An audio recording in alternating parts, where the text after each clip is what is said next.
Hi പ്രിയമുള്ള സുഹൃത്തുക്കളെ, ചില സംഭവങ്ങൾ കാണുമ്പോൾ നമുക്ക് തോന്നും ഇതൊക്കെ ഒറ്റപ്പെട്ട സംഭവങ്ങളല്ലേ എന്ന്. നിർമ്മല കോളേജിൽ നമസ്കരിക്കാൻ സ്ഥലം ചോദിച്ചതും നമസ്കരിച്ച സ്ഥലമെല്ലാം നമ്മളുടേതാണ് എന്ന് പറഞ്ഞ് വഖഫ് ക്ലെയിം ചെയ്യുന്നതും, അതുപോലെ കുമളിയിൽ 2 ഇസ്രായേലിയർ വന്ന് സാധനം വാങ്ങാൻ ശ്രമിക്കുമ്പോൾ അവരെ ലൈറ്റാണ് ചാട്ടി ഇറക്കി വിടുകയും ഒക്കെ ചെയ്ത സംഭവം, ഇങ്ങനെ ദിനംപ്രതി എത്ര ഒറ്റപ്പെട്ട സംഭവങ്ങൾക്കാണ് നമ്മൾ സാക്ഷിയാകുന്നത്. നമ്മുടെ രാജ്യം ഗോഡ്സ് ഓൺ കൺട്രിയാണ് എന്ന് പറയുന്നു. നമ്മുടെ നാട് കേരളം, രാജ്യമല്ല കേരളം. അപ്പോൾ അതുകൊണ്ട് നമ്മുടെ നാട്ടിൽ ഒരുപാട് വിനോദസഞ്ചാരികൾ വരും.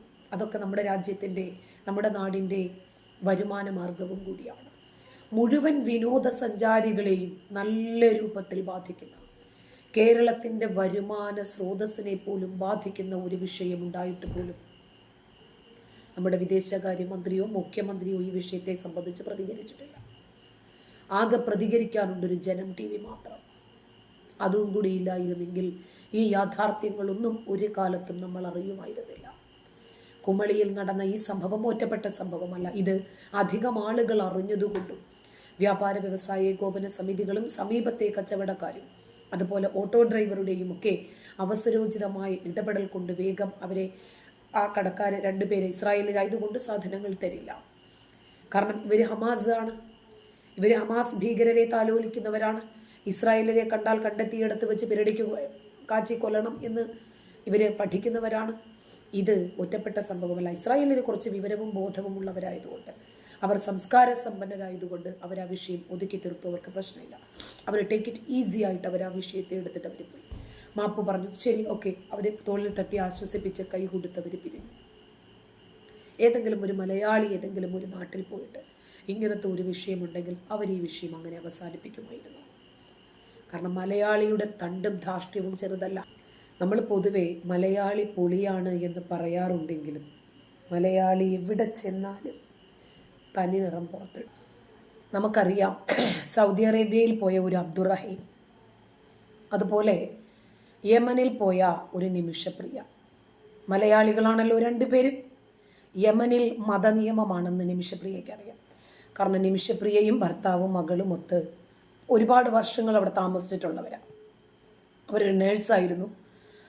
അവരും ആ യമനിലെ ഒരു തലാൽ എന്ന് പറയുന്ന ഒരു യുവാവും ചേർന്നാണ് അവരൊരു ക്ലിനിക്ക് ഇടാൻ തീരുമാനിക്കുന്നത്. അതിൻ്റെ ഭാഗമായിട്ട് അവർ തമ്മിൽ വിവാഹം കഴിക്കുന്നു. സർട്ടിഫിക്കറ്റുകളൊക്കെ ആ രാജ്യത്തെ ബോധ്യപ്പെടുത്തുന്നു. ക്രമേണ ഈ സ്ത്രീയെ ലൈംഗികമായും സാമ്പത്തികമായും ശാരീരികമായും ഒക്കെ തലാൽ ഉപദ്രവിക്കുന്നു എന്ന് പറയപ്പെടുന്നു. എന്നിട്ട് ഈ തലാലിൻ്റെ കയ്യിൽ നിന്നും നിമിഷപ്രിയയ്ക്ക് രക്ഷപ്പെടണം. അതിനാണ് മയക്കുമരുന്ന് കൊടുത്തിട്ടെങ്കിലും അയാളെ ഒന്ന് മയക്കിയിട്ട് പാസ്പോർട്ട് കൈക്കലാക്കാമെന്നാണ് നിമിഷപ്രിയ വിചാരിച്ചത്. കൊടുത്തത് കുറച്ച് ഡോസ് കൂടിപ്പോയി. തലാൽ മരിച്ചു. പിന്നീട് തലാൽ മരിച്ചു. എന്ത് ചെയ്യണം? നേഴ്സാണല്ലോ. പീസാക്കി പോളിത്തീൻ കവറിനകത്താക്കി വാട്ടർ ടാങ്കിനകത്ത് വെച്ചു. ഇന്നല്ലെങ്കിൽ നാളെ പിടിക്കപ്പെടില്ലേ? ഇത് ഇവർ കാണിച്ച അതിബുദ്ധിയാണ് ആപത്തായത്. ഒന്നും അറിയാത്തതുപോലെ ഒരു മനുഷ്യനെ കശാപ്പ് ചെയ്ത് പീസാക്കി പോളിത്തീൻ കവറുകളിനകത്താക്കി വാട്ടർ ടാങ്കിനകത്ത് ഉപേക്ഷിച്ചിട്ട് ഒന്നും അറിയാത്തതുപോലെ പിറ്റേ ദിവസവും ഈ സ്ത്രീ ജോലിക്ക് പോകുന്നു. ഇവർ വിചാരിച്ചു ഒരിക്കലും ഇവർ പിടിക്കപ്പെടത്തില്ല. അത് അതിബുദ്ധിയാണ്. അതിബുദ്ധി എപ്പോഴും ആപത്താണ്. അബ്ദുറഹീം എന്താ ചെയ്തത്? ഹൗസ് ഡ്രൈവറായിട്ട് പോകുന്നു. 1 മാസം പോലും ആയിട്ടില്ല സൗദിയിലെത്തിയിട്ട്. അറബിയുടെ കുട്ടിയും കൊണ്ട് പുറത്ത് പോകുന്നു. ഫിസിക്കൽ ചാലഞ്ചറാണ് 15 വയസ്സുകാരനായ അനസ്. ഒരു ഫുട്ബോളോ ഏതോ ഒരു സ്പോർട്സ് താരമാണ് ആൾ. പുറത്ത് പോകുമ്പോൾ ട്രാഫിക് സിഗ്നലിൽ എത്തി നിൽക്കുന്നു. കുട്ടി സ്പീഡിൽ പോകാൻ പറഞ്ഞപ്പോൾ റഹീമോട് നിർത്തി. വീണ്ടും സ്പീഡിൽ പോകാൻ പറഞ്ഞു. റഹീം പോയില്ല. കുട്ടി തുപ്പി. റഹീം കുട്ടിയെ അടിച്ചു. ഒരു ഇൻസ്ട്രുമെൻറ്റിൻ്റെ സഹായത്തോടു കൂടി മാത്രം ശ്വസിച്ചിരുന്ന കുട്ടിയുടെ ആ ഉപകരണം തെറിച്ചു പോയി. കുട്ടിയുടെ വായിൽ കൂടെ നുരയും പതയും വന്നു. കുട്ടി മരിച്ചു. ഉടനെ ഇയാൾ ഒരു കഥ ഫാബ്രിക്കേറ്റ് ചെയ്തു. കൊള്ളക്കാർ വന്നു, എന്നെ പിടിച്ചു, അങ്ങനെ ചെയ്തു, കുട്ടിയെ കൊന്നു, എന്നിട്ട് പിടിച്ചോണ്ട് പോലീസ് പ്രാഥമികമായി തന്നെ ഒറ്റ നോട്ടത്തിൽ കണ്ടപ്പോൾ തന്നെ അബ്ദുറഹീം കള്ളനാണെന്നും ഇങ്ങനെയൊരു സംഭവം ഇവിടെ നടന്നിട്ടില്ലെന്നും CCTV ദൃശ്യങ്ങളുടെ വെളിച്ചത്തിൽ തെളിയിക്കുന്നു. പിന്നീട് ഈ റഹീം ഒരു നാസർ എന്ന് പറയുന്ന ഇദ്ദേഹത്തിൻ്റെ ഒരു അമ്മാവനെ സഹായത്തിന് വിളിക്കുന്നു. ഇവർ 2 പേരും കൂടിയാണ് ഫാബ്രിക്കേറ്റ് ചെയ്തൊരു കഥ ഉണ്ടാക്കുന്നത്. അയാളും കിടന്ന് 10 വർഷത്തോളം ചെയ്യുന്നത്. അപ്പോൾ ഇയാളുടെ മൊഴി ഇപ്പോൾ കോടതിയിൽ വളരെ വാല്യുവബിളാണ്. അങ്ങനെ കാര്യങ്ങൾ ഏതാണ്ടൊക്കെ നമുക്കറിയുന്ന കാര്യങ്ങളാണ്. എവിടെ പോയാലും നമ്മൾ നമ്മുടെ സംസ്കാരം പുറത്തെടുക്കും. പക്ഷേ ഇസ്രായേലിൽ ഇവിടെ വന്നത് അവരുടെ സംസ്കാരം ശരിക്കും ജനങ്ങളെ പഠിപ്പിക്കുന്നതിന് വേണ്ടിയാണ്. അവരുടെ ക്ഷമയും സമാധാനവും സംസ്കാര സമ്പന്നമായ സാഹചര്യങ്ങളിൽ വളർന്നതിൻ്റെ പ്രതികരണങ്ങളും എല്ലാം അതിലുണ്ടായിരുന്നു. കുമളിയിലെ 2 കാശ്മീരികളാകുന്ന 2 തീവ്രവാദികൾ അവരെങ്ങനെയാണ് തേക്കടിയിലെത്തിയത് ഇതൊക്കെ ഇനിയിപ്പോൾ ATS അന്വേഷിച്ചോളും. NIA കേസ് ഏറ്റെടുത്തിട്ടുണ്ട്. അപ്പോൾ ഇവരെങ്ങനെയാണ് തേക്കടിയിലെത്തിയത്? അവരവിടെ കച്ചവടം നടത്തുന്നു. കച്ചവടത്തിൻ്റെ അവരുടെ കടയിൽ കയറി സാധനങ്ങൾ വാങ്ങാൻ വേണ്ടി വന്നവരോട് നിങ്ങൾ ഇത് രാജ്യക്കാരാണെന്ന് ചോദിക്കുന്നു. അതാണ് ഈ വിഷയത്തിൽ കലാശിച്ചത്. ഈ വിഷയത്തിൽ ശക്തമായ രൂപത്തിൽ ഇടപെടലുകൾ നടത്തിയ ആൾക്കാരാണ് ഈ പറയുന്ന ആളുകൾ. അവരുടെ പ്രതികരണം കേൾക്കാം. Shri Kevin Peter, incredible crafts എന്ന് പറയുന്ന കുമളിയിലെ ഒരു സ്ഥാപനം, ഡോവർ വാൾഫർ എന്ന് പറയുന്ന ഇസ്രായേലി വനിത അവിടെ വസ്ത്രം വാങ്ങാൻ എത്തുകയാണ്. അവർ മകളെ വിളിച്ചുകൊണ്ട് ഹീബ്രു ഭാഷയിൽ സംസാരിക്കുകയാണ്. ഇതാണ് പ്രകോപനത്തിനിടയാക്കിയത്. ഈ കശ്മീരി വ്യാപാരിയുടെ പ്രകോപനത്തിനിടയാക്കിയത് ഹീബ്രു ഭാഷയിൽ സംസാരിച്ചതാണ്. കശ്മീരി വ്യാപാരി ചോദിക്കുകയാണ്, നിങ്ങൾ എവിടെ നിന്നാണ് വരുന്നത്? ഇസ്രായേലിൽ നിന്നാണ് എന്ന് വാൾഫർ മറുപടി പറയുകയാണ്. അപ്പോൾ ഇസ്രായേലി ആയതുകൊണ്ട് ഈ കടയിൽ നിന്നും നിങ്ങൾക്ക് സാധനങ്ങൾ നൽകില്ല. ഒരു തരത്തിൽ ഒരാളുടെ പൗരത്വം പരിഗണിച്ചുകൊണ്ട് ഒരു കച്ചവടക്കാരൻ പെരുമാറുന്ന രീതി, ഇതിനെ നിഷ്കളങ്കമായി നമുക്ക് അങ്ങനെ അങ്ങ് തള്ളിക്കളയാൻ കഴിയുമോ? ഇപ്പോൾ വ്യാപാരി വ്യവസായ ഏകോപന സമിതിയുടെ ഭാരവാഹി പറഞ്ഞതുപോലെ അത് രമ്യമായി പരിഹരിക്കപ്പെട്ടു എന്ന് പറയുന്നു. അങ്ങനെ രമ്യമായി പരിഹരിക്കപ്പെടാൻ പറ്റുന്ന ഒരു വിഷയമാണോ? ഇതിന്റെ മറ്റു മാനങ്ങൾ എന്തെല്ലാമാണ്?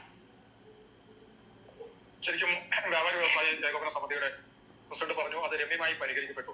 എന്താണ് പരിഹരിക്കപ്പെട്ടത്? അവിടെ നിന്നും അദ്ദേഹം വർക്കലയിലേക്കോ കോവളത്തേക്കോ അല്ലെങ്കിൽ ഫോർട്ട് കൊച്ചിയിലേക്കോ മാറിയെന്ന് പറഞ്ഞാലും ആളുടെ സ്ഥലം മാറിയെന്നല്ലേ ഉള്ളൂ, ആളുടെ സ്വഭാവം മാറുന്നല്ലോ. എന്തുകൊണ്ടാണ് ഇങ്ങനെ സംഭവിച്ചത് നമ്മൾ നോക്കണം. കാരണം കശ്മീരിലേക്ക് സഞ്ചാരികൾ ഒഴുകുകയാണ്. കശ്മീർ മാറി, അത് കശ്മീർ പുതിയൊരു കാശ്മീരിലാണ് ഇപ്പോൾ. അപ്പോ ആ പഴയ കാശ്മീരിന്റെ സ്ഥാനത്തേക്ക് കേരളം. നമ്മൾ മറ്റൊരു കാര്യവും കൂടി ഇതിനകത്ത് ചേർത്ത് വായിക്കണം. മാലിദ്വീപ് നരേന്ദ്രമോദിയെക്കുറിച്ച് ഒരു പരാമർശം നടത്തിയതേ ഉള്ളൂ. ടൂറിസം തകർന്നടിഞ്ഞു. ഒടുവിൽ ഇവിടെ തന്നെ വന്ന് നരേന്ദ്രമോദിയോട് മാലിയിലെ മൊയ്സുവിനും ഭാര്യയ്ക്കും മാപ്പ് പറയേണ്ടി വന്നു. അതുപോലെ ഈ നാടിനെയും ബാധിക്കും ഇതൊക്കെ എന്നുള്ളതിന്റെ സൂചനയാണ് ഇപ്പോ ഇവിടെ ഉണ്ടായിരിക്കുന്നത്. കാരണം ലോകത്തിന്റെ നാനാഭാഗത്തുനിന്നും ഇസ്രായേലികൾ ഉൾപ്പെടെയുള്ളവർ കാശ്മീർ സന്ദർശിക്കുന്നു. ഞാനും കഴിഞ്ഞ മെയ് മാസം കാശ്മീരിൽ പോയതാണ്. അടുത്ത ഒരുതപ്പെട്ട എല്ലാവിധ പ്ലേസുകളും ഇറങ്ങി നടന്ന് കണ്ടതാണ്. അവിടെ എന്നോട് ആരും മതമോ രാജ്യമോ ഒന്നും ചോദിച്ചില്ല, ചോദിക്കുന്ന ആരെയും കണ്ടുമില്ല. ഞാൻ അവിടെ കണ്ട ഒത്തിരി ആളുകളോട് എല്ലാം ഞാൻ ഒരേ തരത്തിലെ ചോദ്യങ്ങളും ഞാനും എന്റെ സുഹൃത്തും ചോദിച്ചു.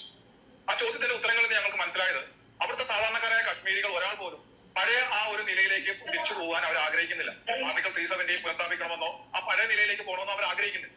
അതായത് ഞാനൊരാൾ ഒറ്റയ്ക്ക് അവിടെ ചെന്ന് റെയിൽവേ സ്റ്റേഷനിൽ ഇറങ്ങി കാറിൽ കയറുന്നത് മുതൽ തിരിച്ച് ഞാൻ എന്റെ എല്ലാ സ്ഥലങ്ങളും കണ്ട് തിരിച്ച് പോരുന്നത് വരെയുള്ള എന്റെ കയ്യിൽ നിന്ന് ഡയറക്റ്റ് ആയി ഏകദേശം ഒരു 30 പേർക്ക് എന്റെ കയ്യിൽ പണം എത്തുന്നു.